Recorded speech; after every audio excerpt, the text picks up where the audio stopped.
consent that I also be allowed to speak for 10 minutes as if in morning business. Without objection. Thank you, Mr. President. Senator from Ohio. Illinois. Illinois. I'm sorry. I'm sorry, Mark. Senator from Illinois. Mr. President, more than 2 months ago, a popular uprising in Egypt swept President Hosni Mubarak from power after 30 years in office. The Egyptian military is now charged with reforming that country's political system in preparation for parliamentary and presidential elections. History teaches us that this sort of transition happens in 3 phases, not 2. First, the dictator falls. Next follows a weak interim government. And only then does a final permanent government enter the scene. We remember the French Revolution with the fall of Louis XVI, then the hopefulness of the French First Republic, finally the rise of Napoleon. We remember the October Revolution, first the fall of the Tsar, then the hopefulness of the interim Kerensky government, and finally the rise of the Soviet Union. And most recently we remember Iran, first the fall of the Shah, then the hopefulness of the interim Bakhtiar government, and finally the rise of Khomeini. Today, we are watching this sequence play out in Egypt. First, Mubarak fell. Then came the jubilation of Tahrir Square and the hopefulness of an interim military government. And now we are left to wonder what Act 3 will bring. Will Egypt remain a strong U.S. ally in the region? Will it uphold the Camp David peace treaty with Israel? Will it commit to the rule of law and human rights at home? Or will Egypt fall into the hands of the radical Muslim Brotherhood? Will it drift towards Iran and embrace the enemies of Israel? Unfortunately, recent developments indicate Egypt is moving in the wrong direction. The Muslim Brotherhood is gaining additional influence and may soon gain significant legislative power. According to a poll released on April 25th by the Pew Research Center, 78% of Egyptians hold a favorable view of the Muslim Brotherhood, and that's better than the youth-led April 6th movement that removed Mubarak from power. In September's planned election, the Muslim Brotherhood plans to contest anywhere between 30 to 50% of all parliamentary seats. Meanwhile, Egypt's foreign policy is shifting away from the United States and our allies and towards the Islamic Republic of Iran and its terrorist proxies. On April 18th, Iran announced the appointment of the country's first ambassador to Egypt in 30 years. On April 27th, the Egyptian Foreign Minister, Nabil Aradi, said that he will meet with the Iranian Foreign Minister, Ali Akbar Saleh, in Indonesia on the sidelines of the Non-Aligned Movement Summit. The 2 officials will discuss next steps for the Iranian-Egyptian relationship. And on May 3rd, Iran's foreign minister announced that he would send his deputy to visit Egypt in the coming days. Egyptian authorities helped negotiate the recent reconciliation agreement between the terrorist movement Hamas and Fatah, a major setback to Israeli-Palestinian peace. When asked to comment on Hamas being a terrorist organization, Egypt's foreign minister said, quote, "We must allow someone who is fighting for a cause to see the light of day at the end of the tunnel and enter into peace," unquote. On March 28th, Hamas submitted a request to the Egyptian government to reopen its embassy in the Gaza Strip. On April 28th, Egypt's foreign minister announced plans to reopen the Rafah border with Hamas on a permanent basis, a potential boon to the Hamas terrorist organization. And on April 30th, Al-Hayat reported that Hamas would be relocating its offices from Damascus, sending the terrorist group's number 2 man, Musa Abu Marzouk, to Egypt. Meanwhile, Egyptians' commitment to democracy and human rights has suffered a serious setback following recent attacks on the country's Coptic Christian community that left scores dead and hundreds more injured. This follows the interim government's move to dismiss the Coptic governor of the city of Quetta only days after his appointment, caving to mass demonstrations organized by the Muslim Brotherhood. As one Coptic bishop told AFP, quote, "They are led by Salafis and the Muslim Brotherhood, and they are chanting, 'We won't leave until the Christians leave.'" Finally, on March 28th, Dr. Michael Nabil Sanad, a 25-year-old blogger, was arrested for, quote, "insulting the military," unquote, and, quote, "disturbing public security," unquote, after posting comments on his blog that were critical of the military's role in the protests. This arrest clearly violated the International Covenant on International and Political Rights and the new government's commitment to the fundamental freedoms of its people. If Egyptians could freely express their views on Tahrir Square, they should have the freedom to express their views online. Mr. President, the trajectory of Egypt's revolution now faces two distinct scenarios. It could become a secular American ally that respects the rule of law, diversity, and a peace treaty with Israel. Or it could become a Muslim Brotherhood, controlled ally of Iran that embraces terrorist groups like Hamas, persecutes its own religious minorities, and rejects peace with Israel. We must do everything in our power to support the secular forces of Egypt, or face the prospect of a strategic setback on the scale of Iran in 1979, laying the foundation for potentially yet another war in the Middle East. And, Mr. President, I ask unanimous consent that my remarks be entered in the record, and I yield back. Without objection. And would suggest the absence of a quorum. Clerk will call the roll. Mr. Akaka.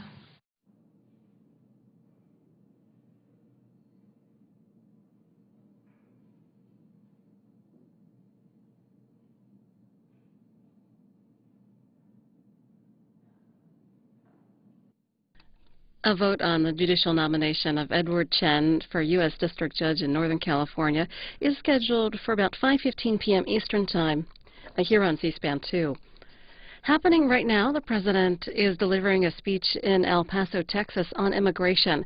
It's live on C-SPAN 3, and right after that, we're going to take your phone calls, get your reaction to what the President said. The Associated Press writing that Democrats are again trying to advance legislation that would give some illegal immigrants a chance to live legally in the U.S. Senator Durbin of Illinois plans to file a new DREAM Act bill tomorrow. Representative Howard Berman of California plans to file similar legislation in the House. Generally, to qualify, the young immigrants must have a high school diploma or the equivalent and have spent 2 years in college or the military. At least one Republican, Representative Ilhan Ros-Lehtinen of Florida, is co-sponsoring that House bill.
Actually, when he is confirmed, as I fully believe he will be, he'll be only the second Asian Pacific American to serve on the district court bench in the 150-year history of the Northern District of California. Well, Madam President, the debate we have today and the vote we're going to have today, long overdue. We are finally able to consider Judge Chen's nomination because of the vote the Senate took last week toward restoring a long-standing tradition of deference to home state senators with regard to federal district court nominations. Madam President, I've been here 37 years. It's always been the practice that if you have a nominee of a president, Republican or Democratic, a nominee for a federal district court, backed by the two senators of that state, it's usually almost a pro forma thing in going through. The idea being that we understand our states the best, understand the needs of our states the best. The distinguished presiding officer also had a distinguished career as governor of her state, and now is a U.S. Senator, senior senator of New Hampshire. And certainly such a position would require both the President and the Senate Judiciary Committee to give great deference to something she might say, but any other senator from their state, Republican or Democratic. Now, the Senate faced a precipice last week and turned away from it when 11 Republican senators joined and voted to end the filibuster for the nomination of Jack McConnell to the district court for the District of Rhode Island. In doing so, a supermajority of the Senate came together to reject a new standard, which I believe is being unfairly applied to President Obama's district court nominees, a standard I've never seen applied to any president, Republican or Democratic. Now, nearly 20 months, and keep in mind, Madam President, this is a judicial emergency. This is one of those judicial emergencies that the Chief Justice of the United States has been urging us to fill. It's taken nearly 20 months since his confirmation hearing, and then having had his nomination reported favorably by the Senate Judiciary Committee not once, not twice, not 3 times, but 4 times. An extraordinary measure. Judge Chen's nomination will last have an up or down vote in the Senate. As I said, to be only the second Asian Pacific American on that district court bench in the 150-year history of the Northern District of California. Madam President, nobody, no matter what their background, should be treated this way. We should have taken up and confirmed his nomination when it was first reported favorably by the committee nearly 19 months ago. Some blocking him claimed there was a controversy. Well, that's a view entirely misplaced. It's a result of applying a partisan litmus test that we do not do on district court judges. This should be an easy nomination to confirm. But the approach taken by some of the opponents of Judge Chen's nomination threatens to take the Senate down a dangerous path of imposing partisan litmus tests in place of what is our constitutional duty, which is to offer advice and consent on nominations. The debate in our committee on Judge Chen's nomination was ugly. One Republican senator, in explaining his opposition, said that Judge Chen has the ACLU gene. This Asian Pacific judge had an ACLU gene. Madam President, this goes back to an era that I don't think any of us should want to return to. And I hope we don't hear such a preposterous notion repeated today on the floor of the Senate It is disgraceful to Judge Chen. It certainly sheds no glory on somebody making such a claim, and it's a shame on the United States Senate, a body I revere. This is a distinguished federal magistrate judge. He has demonstrated that he knows how to be a fair and impartial judge. Nobody has questioned the fact that during the years he's been a federal magistrate judge, he's been anything but fair and impartial. Now, our legal system is an adversary system. It's predicated upon legal advocacy for both sides, and defending civil liberties is no vice. The other side appears to be suggesting that Judge Chen's work before he was a magistrate judge as a staff attorney at the ACLU many years ago, primarily representing individuals in discrimination and civil rights matters, somehow renders them unfit to be a judge. Since when do we impose a litmus test for nominees that they could never have been legal advocates? If we were to do that, there'd be no judges. Almost every nominee who had been a practicing lawyer would be disqualified by one side or the other. Madam President, I had the opportunity to work for years in private practice of law. I represented both plaintiffs and defendants. I represented people accused of crime. I then became a prosecuting attorney, a state's attorney. I represented the state against people who were charged with crimes, and I always found my job was easier if you had a very good attorney on the other side, because you know there's more of a chance that justice would be done. I've recommended to various presidents lawyers who've been defense attorneys, lawyers who've been prosecuting attorneys, and they've all been great judges. Now, the only question I have about this nominee or any nominee, the same question I ask every judicial nominee. I've asked them when I was here when President Ford was president, and President Carter and President Reagan, the first President Bush, President Clinton, second President Bush, and now President Obama, is whether that nominee, whether he or she will have judicial independence, and whether the nominee understands the role of a judge and how it differs from the role of an advocate. I knew when I was a prosecutor I was on the other side from when I'd been a defense attorney. And I know some great prosecutors went on to become defense attorneys. And I never thought to myself if I had taken one of the judgeships offered to me over the years that I'd be able to be anything but impartial to both plaintiffs and defendants. Now, with this nominee, with Judge Chen, it's an easy question to answer about whether he'd be impartial. We know that he understands the role of a judge because he's been doing it for 10 years as a magistrate judge on the court in which he's now been nominated. As Judge Chen said in response to a question from then-ranking member Senator Sessions, the role of a judge is to be fair, neutral, and even-handed in applying the law and finding facts without regard to personal preferences. Well, we can look at 10 years. This man served as a federal magistrate judge.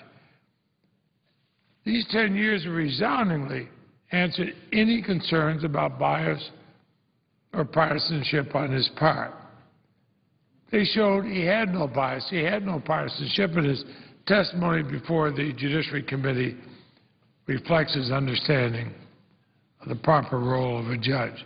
This is not a man who comes and will come on the bench with biases. We should not show biases as senators in trying to block his confirmation. There was no need for the delays that plagued this nomination. There were no extraordinary circumstances. that held this nomination for nearly 2 years.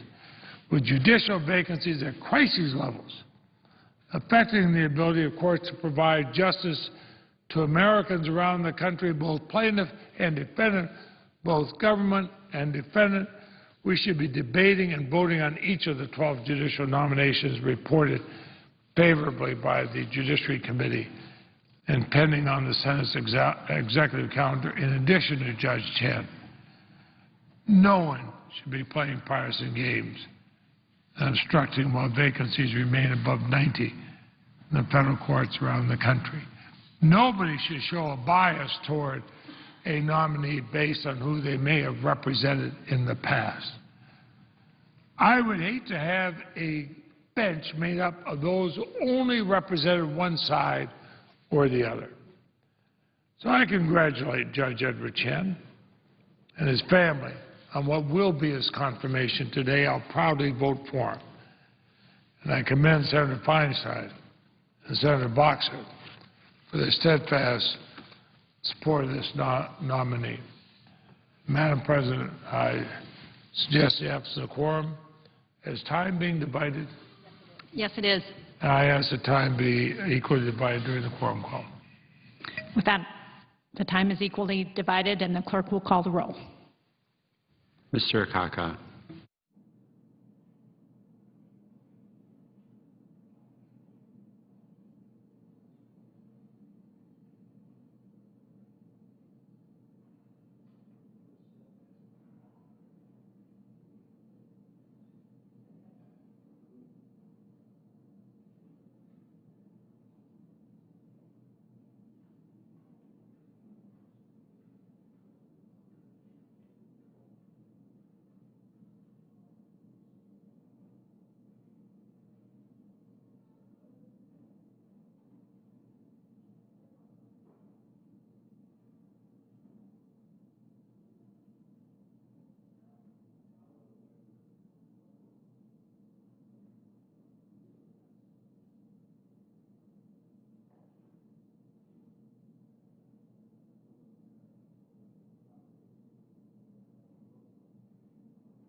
From California on the floor, and I will yield, of course, to her. She has been indefatigable in her support of Judge Chen, both in the committee, in the halls of the Senate, in her steadfast work with the leadership to get this nominee before us, and I would hope that I can brag about all the work she's done easier than she might, but I would hope that Judge Chen and his family know they had as strong and as stalwart a supporter on the Senate Judiciary Committee as they could possibly have, Senator Feinstein. And with that, I yield the floor. That's the absence of quorum. Clerk will call the roll. Mr. Akaka.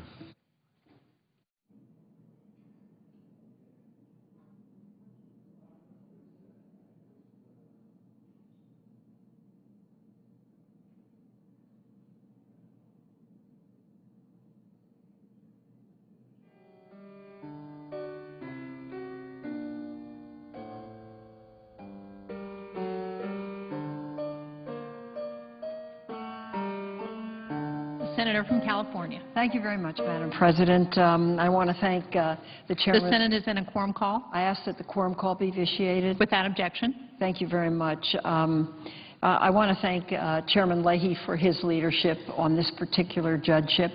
I believe he's accurate in everything he's said, and I very much appreciate his stalwart support.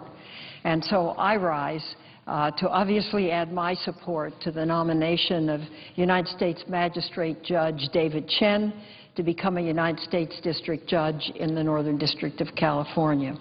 I recommended Judge Chen to the President, and so obviously he has my strong support. I'd like to just tell you a little bit about him. He was born and raised in Oakland, and he's the son of Chinese immigrants. His father immigrated to the United States in the 1920s, and that was followed by his mother in the 1930s. He attended public schools in Oakland and then went on to the University of California at Berkeley, where he received his undergraduate degree with great distinction, and on to Bolt Hall School of Law, where he graduated in the top 10% of his class. He was a law clerk to District Judge Charles Renfrew, and on the United States District Court for the Northern District of California, and also to Circuit Judge James Browning on the United States Court of Appeals for the Ninth Circuit. He then began his legal career as a litigator, first at the private law firm of Cobblins, Patch, Duffy, and Bass, and later as a staff attorney at the American Civil Liberties Union. In 2001, he was appointed to be a United States Magistrate Judge for the Northern District of California, and he has served in that capacity for the past 10 years. So, today, Judge Chen is a solid, tested, and respected judge with over a decade of experience on the federal bench. In these 10 years as a judge, he has written more than 350 published opinions. And I would point out that not one of those opinions has been criticized by anyone in the 20 months that this nomination has been awaiting action in the Senate. Nor has there been any criticism of any of his published opinions. In fact, there's broad consensus among those who have reviewed his judicial record that he is indeed a very good judge. He was recommended to me by a bipartisan Judicial Advisory Committee. That committee reviewed his record, spoke with judges, attorneys, and litigants who knew his work as a judge. The committee unanimously recommended that I forward his name to the President, and I did. The San Francisco Bar Association has rated him exceptionally well qualified. The American Bar Association has rated him well qualified, their highest rating. And in 2009, a merit selection review panel appointed by the United States District Court thoroughly reviewed his record and recommended him for reappointment as a magistrate judge. That panel consisted of 7 lawyers appointed by the district court. They solicited public comments on Chen's work as a judge. Only positive information was forthcoming. They talked to federal prosecutors in the U.S. Attorney's Office. Again, the reports were uniformly favorable. Prosecutors called Chen's analytical skills exemplary, and said his rules were balanced and well-reasoned. Defense attorneys were similarly positive. They described Chen as respectful, considered in his judgments, and partners with large law firms called Chen prompt, well-prepared, very intelligent, and decisive. Overall, the panel recommended unequivocally that Chen be reappointed for a second 8-year term as a magistrate judge, and obviously he has served 2 years of that second term. I have the panel's full report here and would be pleased to share it with any senator who would like to review it.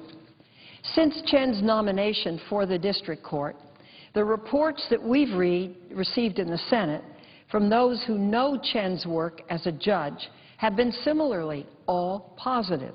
We've received letters urging his confirmation from Republicans and Democrats, public officials and law enforcement, judges, civil rights groups, business leaders, and private lawyers. And let me just share a few with you. Judge Lowell Jensen, who I have followed for decades and who I believe is a Republican and was appointed to the United States District Court by President Reagan and also served as second in charge of the Department of Justice during the Reagan administration. He's worked closely with Chen on the federal bench and had this to say about him, and this is a direct quote. "I have found Judge Chen to be both an excellent jurist and a person of high character. He brings a conscientious, careful, and impartial approach to every issue and every party. The decisions he makes reflect not only good judgment, but a complete commitment to the principles of fair trial and the application of the rule of law. I support this confirmation without reservation." And I can say that Judge Jensen is one of the most distinguished judges in California. Former United States District Judge Fern Smith was also appointed by President Reagan to the federal court. She writes, "Both in my own dealings with Judge Chen and based on his reputation among my former colleagues, I can attest to his intellectual competence, his respect for the law, his judicial temperament, and his integrity. I have no doubt that Ed Chen would do honor to any of our 94 United States district courts." We also have a letter from the president of the San Francisco Police Commission and a lifelong Republican, Thomas Mazzucco. He published an op-ed in Roll Call urging the Senate to confirm Chen and calling him, and I quote, "an experienced judge who understands the distinction between personal preference and judicial obligation, and who has always based his rulings, more than 300 decisions over 8 years, solely on the law and merits of the case."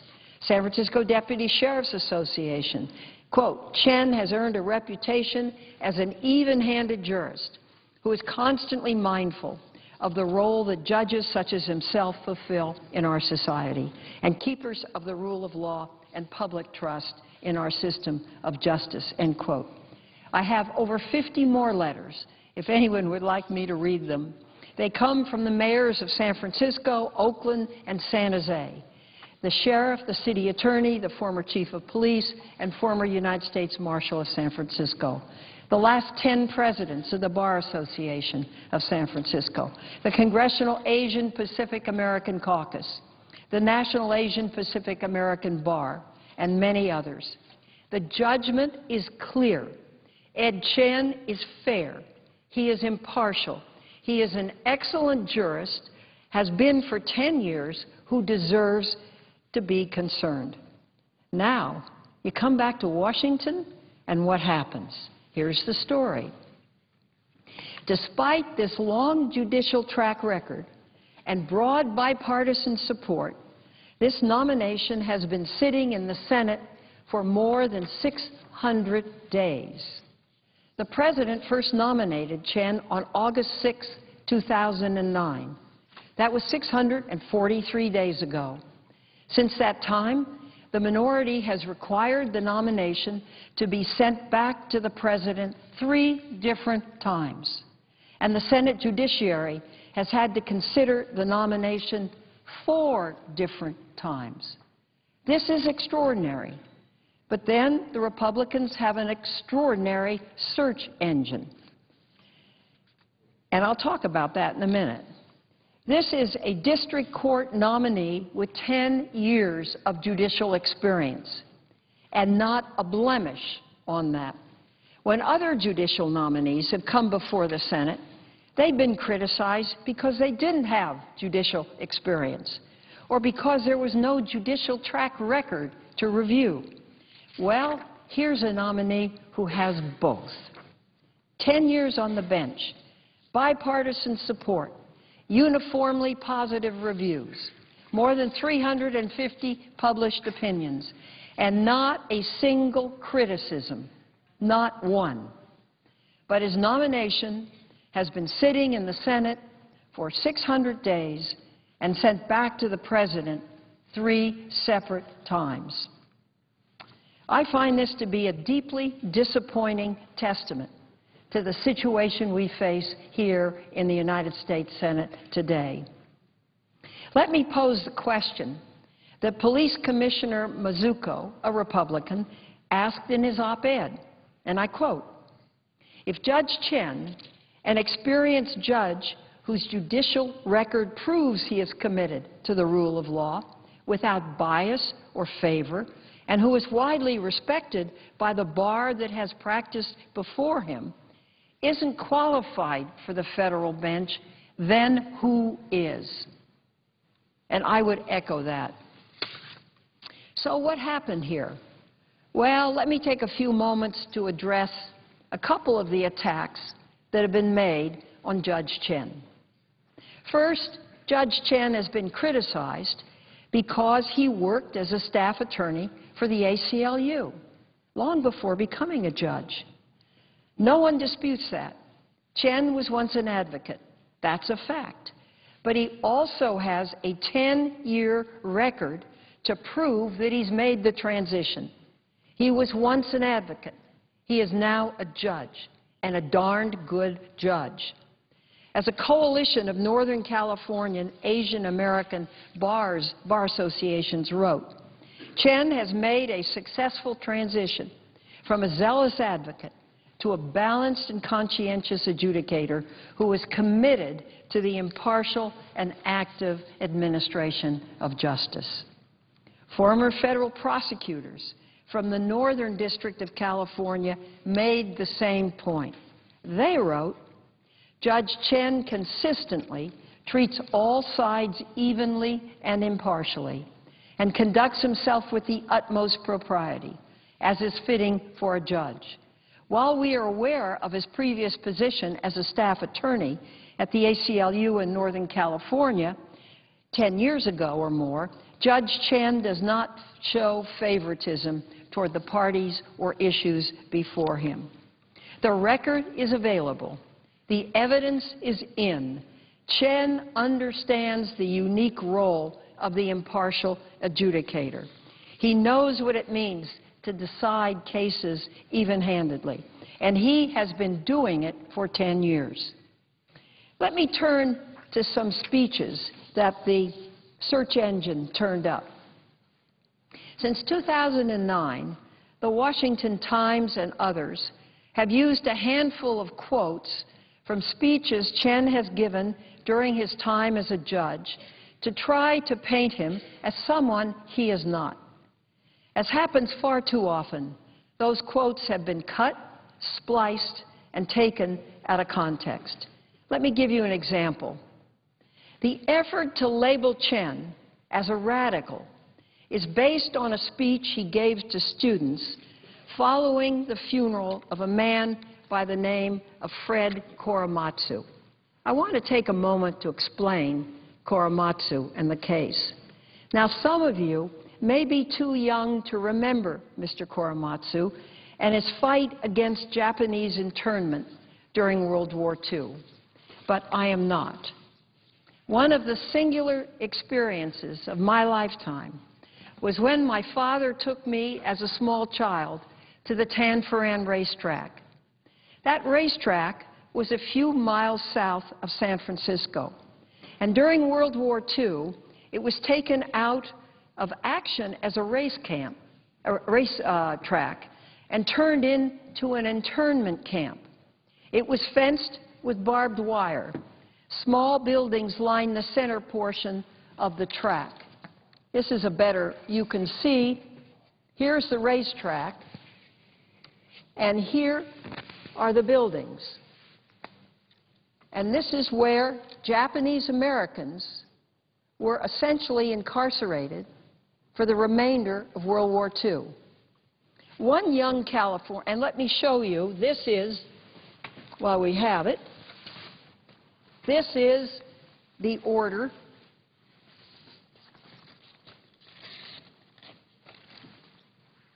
which essentially from the Western Command and Fourth Army Wartime Civil Control Administration, instructions to all persons of Japanese ancestry living in the following area, and that's the area, the city and county of San Francisco, lying generally west of the north-south line, and it describes that.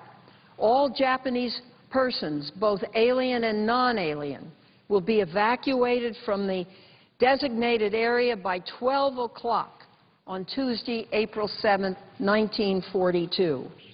No Japanese person will be permitted to enter or leave the above described area after 8 a.m. Thursday, April 7th.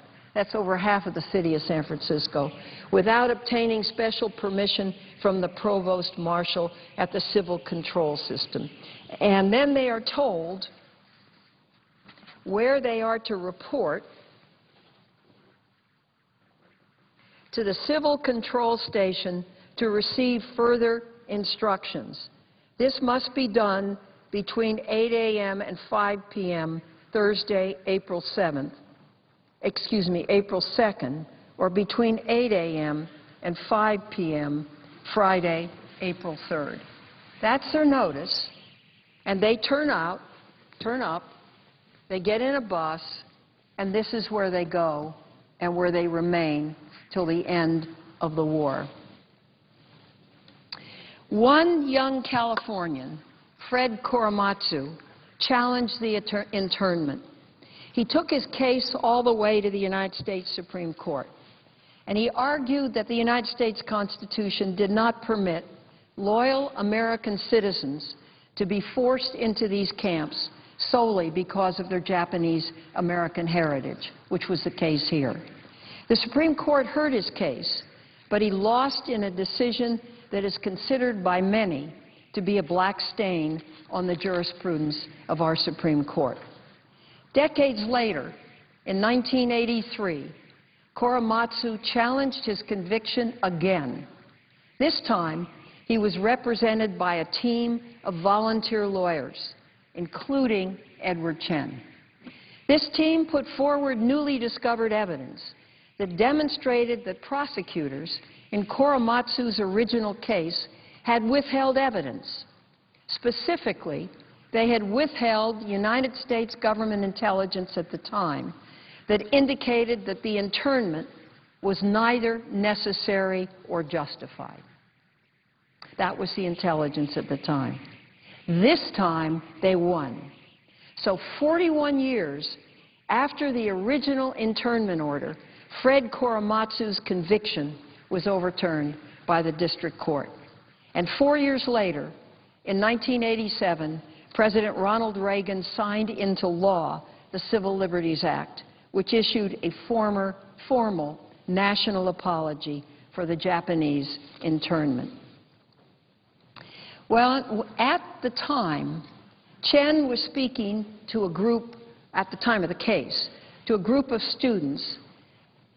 I beg your pardon, let me begin again. Chen was speaking to a group of students and reflecting on the funeral of Korematsu.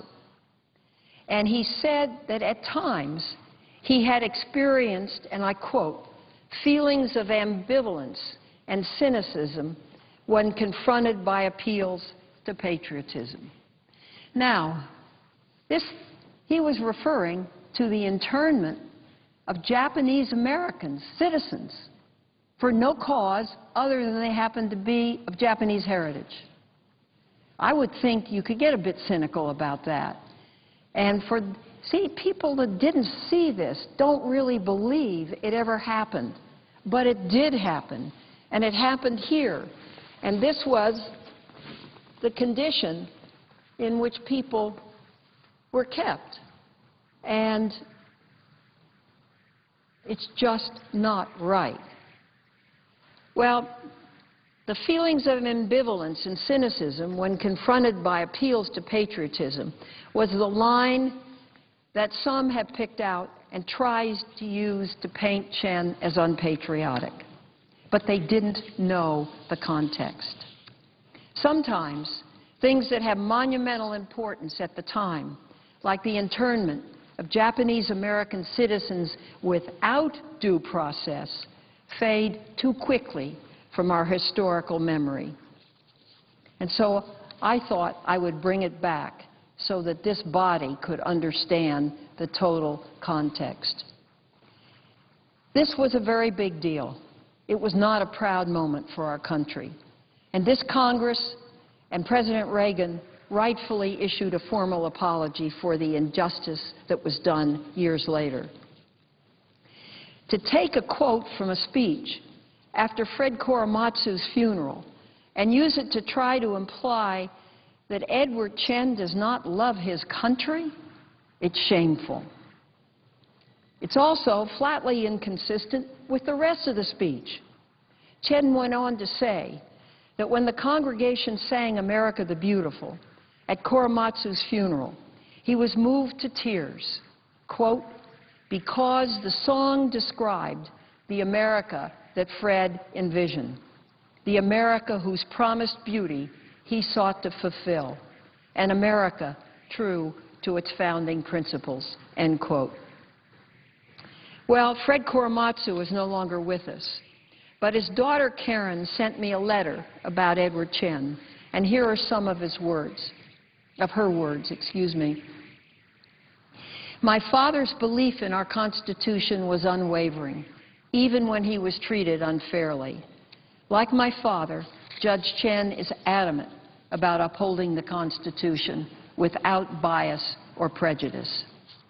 So in my view, Edward Chen is a judicial nominee who has been treated extraordinarily unfairly. But he remains steadfast in his commitment to serving our country as a federal judge. And he has a 10-year unblemished judicial track record to show that he will serve us exceedingly well. So I urge my colleagues to vote yes on the nomination of Judge Edward Chen to be a district judge for the Northern District of California. Thank you, Madam Chairman. I yield the floor. I note the absence of a quorum. Clerk will call the roll. Mr. Akaka.